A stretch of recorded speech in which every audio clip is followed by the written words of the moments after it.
Okay guys, now we're going to start with part two. Two of the tanks that aren't set up. I got a 10-gallon, just picked up a new 10-gallon. I have a new 40-gallon breeder that is still in the planning stages of what I want to do with those. I'm going to pan around this way to the tanks with fish in them.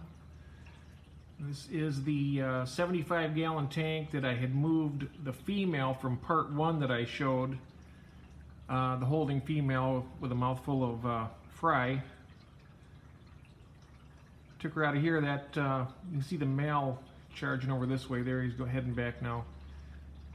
Yeah, he was just pestering her too much, and she was under a little bit of stress, so I moved her out so she could deliver those babies and then get her fed up real good and strong, and then put her back down here once she's feeling better, because she hasn't eaten anything since April 27th when I discovered her holding. They won't eat.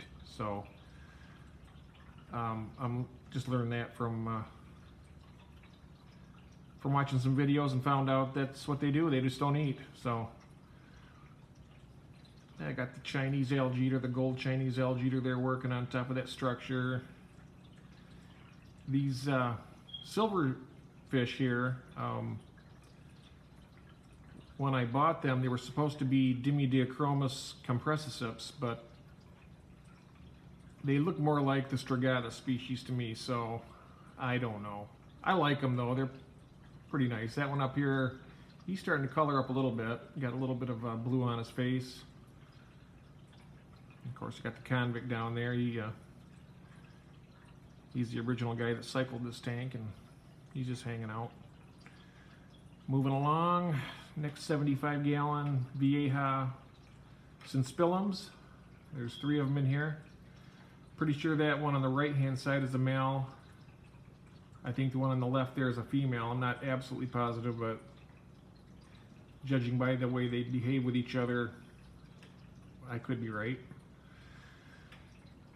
Got a breeding pair of convicts in here that just breed like every 3-4 weeks, even though I don't want them to, but the fry are getting eaten, so I guess they're not going to waste, and I'm not getting overrun with fry. Thankfully for these Oscars over here, I think they managed to eat all they produce, so that's, you know, let them go. Let them do what they want to do.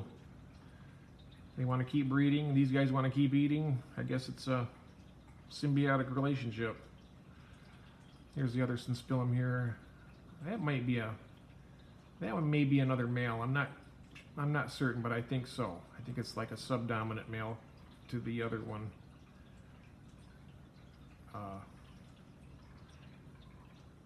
But they're not really that aggressive. They get along pretty well. Get along real well together. So, not a whole lot of changes in this tank. It's just kind of like the status quo with these guys, and got some beautiful colors coming on that male. It's a fun tank to watch. Oh, it looks like we have babies down here already. I didn't even notice them. The convicts have another cloud of babies down here. Oh my goodness. It was like 2 weeks ago that the other ones were gone, and 2 weeks later they got more. Wow. Yeah. It's fun to watch. Oh, they're beautiful. I like those little convicts. I mean, they're fun to watch. Should give them their own tank though, and just let them. Well, if I did that, I'd be overrun with babies. That's for sure. I should probably have a sponge on that filter too. If they get sucked up through that power filter, then don't want to have that mess. So that's that for this tank. I mean, well, I guess that's the new news right there. The babies, I didn't realize they had them this soon. I seen something floating around there. I was like, I did my maintenance yesterday, and the tank was pretty clear and pretty nice, and I thought, what is that? I got some debris down there floating around, but no, those are convict babies again. Maybe once my channel grows and whatnot, and maybe I can start sending some of these out to you guys if you want some convicts. It's hard to give these guys away even. But who knows? We'll see what happens. Okay, and then I'll stand up here and move around to the new stand and tanks that I had to redo the stand because the Lowe's had cut the wood too short. I requested 98-inch 2x4s and they came back at 96 inches, so this end of the tank was hanging over probably, now let's see here, probably 2 inches, whoops, 2 inches to the right of that. And I didn't like the looks of the end of that tank. I mean, it's not structurally sound that way either. I just don't. I paid for $12 a 2x4 and I wanted to get it the right size, and that's exactly what I did. I took it back and said I need 98-inch, and then they did it. So, and they were cool about it. So I got these 275 gallons.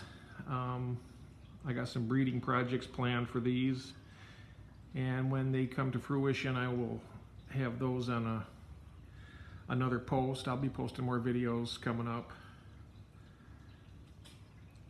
So that's it for now. This is part 2 of Pelham's Aquatics Fish Room. I'm Jeff. My fish room. I hope you enjoyed it. If you haven't already, please click subscribe, hit the like button, and I would really appreciate it if you'd leave a comment. And if you have any ideas what type of breeding projects would be good for these tanks, you know, throw those in there. I'll take a look at them. Who knows? I'm still trying to decide on some of the things, and maybe you can give me some help. So, Pelham's Aquatics signing out. You guys have a good day, and we'll talk to you in the next one. Thanks. Bye.